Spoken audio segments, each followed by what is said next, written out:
Welcome back. President Abdel Fattah el-Sisi received Australia's Governor-General Samantha Joy Mostyn in Cairo on Sunday.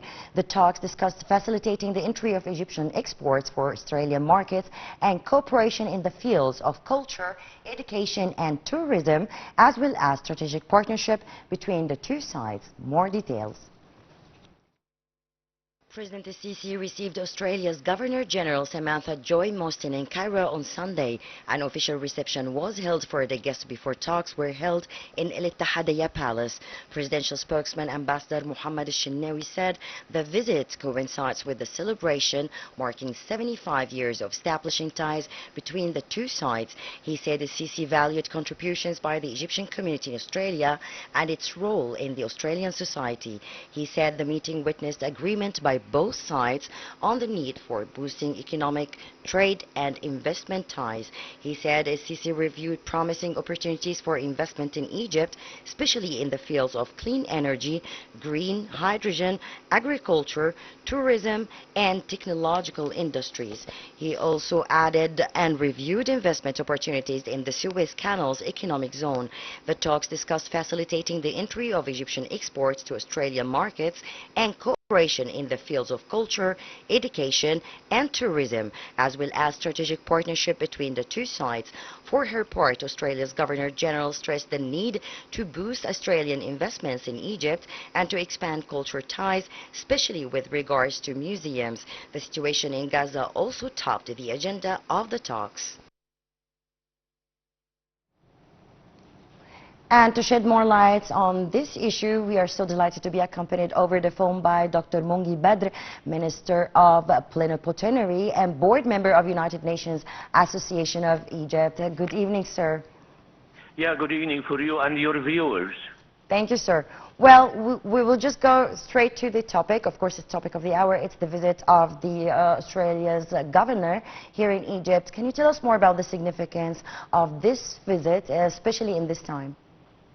Yeah, in fact, it's a very important visit, and Mr. President Abdel Fattah el-Sisi received the Governor-General of the Commonwealth of Australia, and in fact, we did an official reception as well as national anthems were played and the guard of honor was inspected. The visit, in fact, it's coincide with 75th anniversary of the establishment of relation between the two countries, between Egypt and Australia. It started 1950, which reflected the profound historical bond and long-standing relation, contribution of Egypt, the relation between the two sides.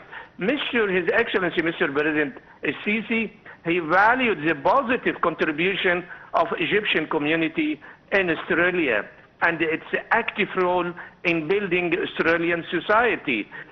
Mr. President noted the remarkable success of Australian of Egyptian origin in an array of severe, including the attainment of prominent position, which demonstrated the solid relation between the two countries.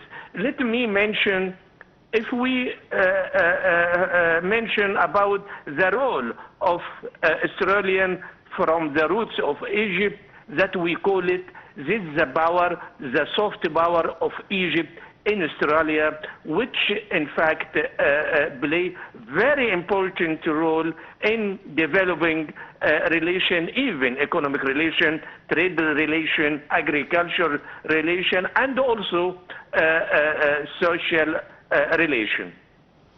But we need, we know that Egypt and Australia, of course, they share bilateral ties since ages, and this kind of cooperation really engaged in different sectors with the Egyptian government. But we need to know more about the investment opportunities for the Australian side here in Egypt. Yeah, in fact, it's a very valuable and very informative point which you mentioned that I'm going to shed more light about the meeting itself between the two delegations, which is the two sides emphasize the need to forge closer economic trade and investment relation between the two countries. Mr. Sisi highlighted Egypt's promising investment landscape, which could be a prime destination for Australian companies. In this point, let me shed more light about Australian investment in Egypt. I can summarize the situation as follows. Number one, the number of Australian companies investing in Egypt, it's almost 100 companies. Most important in mining sector. As you know that Sukari mining producing gold, it was by Australian companies. Number two, the total Australian investment in Egypt are estimated around more than 250 million US dollar, while Egyptian investment in Australia around 60 million dollar.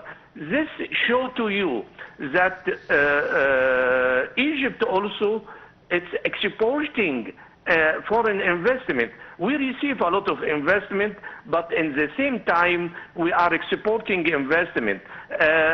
This Egyptian investment in Australia was done by our people home living in Australia.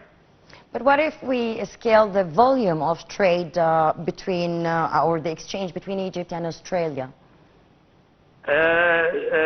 This also, it's a very critical point, because we export around $70 million, and we import more than $565 million. And I can explain to you the items of Egyptian export to Australia. Number one, phosphate fertilizers with around $12 million. Number two, nitrogen fertilizers with around $4 million. Also, we export citrus, perfume plants, and also frozen vegetables. While we import the item of import, which we import from Australia, dried legumes, it's around more than 250 million US dollar. We import also wheat from Australia, around $80 million, as well as sowing seeds, forage crops, and also sheep and goats meat. We import more than 20 million per year. So you can see the balance of trade in favor of Australia. So that's why when we have negotiation with Australia, we can request from them to increase their investment in Egypt, because balance of trade in favor of Australia. So we can copy Mr. Donald Trump to reach or to balance the balance of trade with Australia. In fact, our request to import or to encourage Australian investment in Egypt, it's a very reliable point, and I think His Excellency, Mr. President, he mentioned this and he highlighted Egypt, promising investment landscape in Egypt, as well as negotiation include another point related production of clean energy and green hydrogen, agriculture, tourism, technological industries, and mining, as well as in the Suez Canal Economic Zone. As you know, the Suez Canal Economic Zone, it's a very important economic zone in Egypt, and this economic zone attracts a lot of foreign investment. And also, Mr. President, underscore Egypt's keenness in localizing the industries and boosting its productive capacity. Let me add more point related that the meeting focused on ways to strengthen collaboration in the areas of food security. It's a very important point for Egypt, and the possibility of establishing joint projects for breeding and fattening livestock and the related industries in Egypt. All this to have food security in Egypt. Also, the two sides discuss the mechanism to facilitate the flow of Egyptian export to Australian market and promote cooperation in culture, education, and tourism. This is a very important point. Tourism sector, that we should encourage Australian people to come to Egypt for tourism. From the other side, I would like to shed more light about what the Governor General of Commonwealth of Australia, what she mentioned. She agreed with the President Sisi with regard to the need to enhance Australian investment in Egypt. This is a very important point.